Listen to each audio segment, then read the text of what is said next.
En la ciudad existía un hospital con fama de ser uno de los más antiguos y concurridos. Se llamaba el Hospital Santuario, y aunque albergaba las historias más extraordinarias sobre médicos y pacientes milagrosamente recuperados, también guardaba secretos oscuros que pocos se atrevían a contar.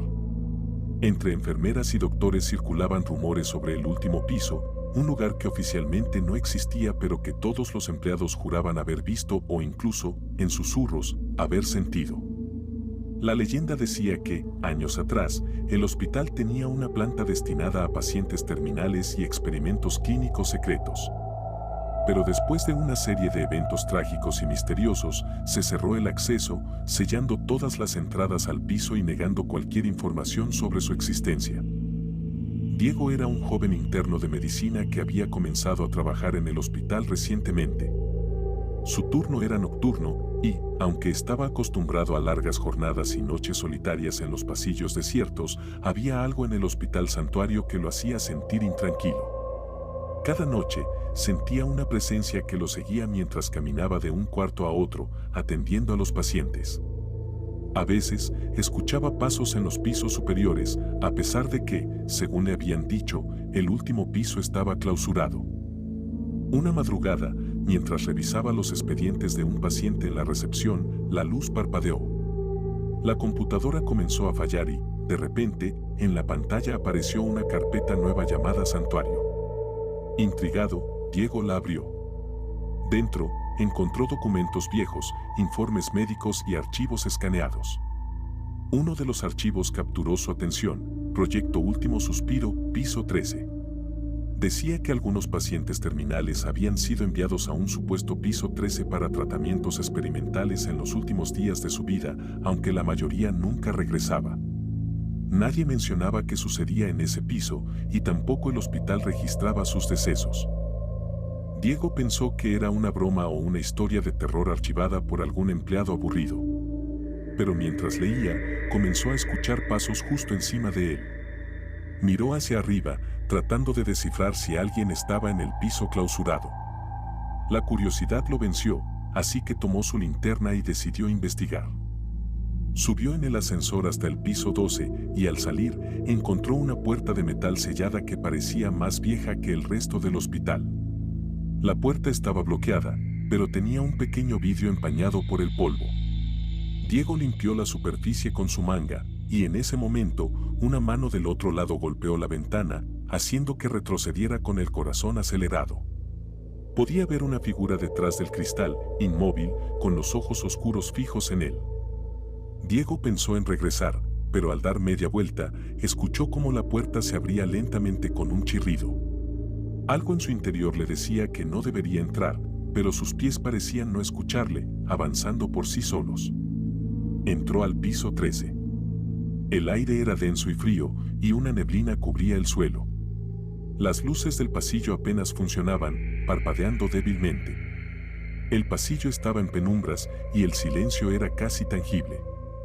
Las habitaciones a cada lado parecían intactas, pero una atmósfera pesada, llena de desespero y dolor, lo envolvía a cada paso.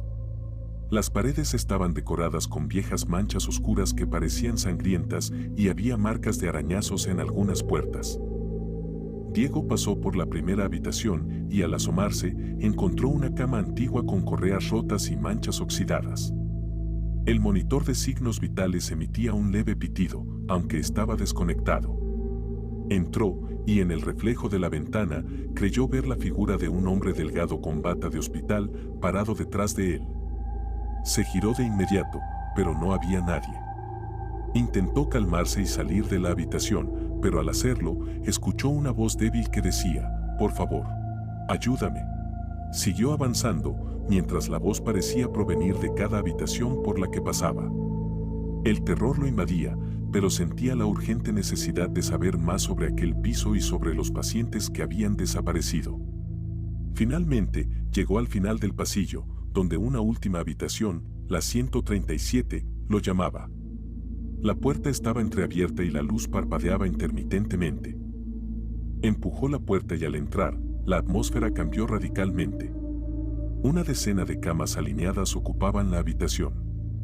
Cada cama tenía correas desgastadas y monitores apagados. Pero lo que realmente lo hizo temblar fue la fila de figuras que yacían en cada una de las camas.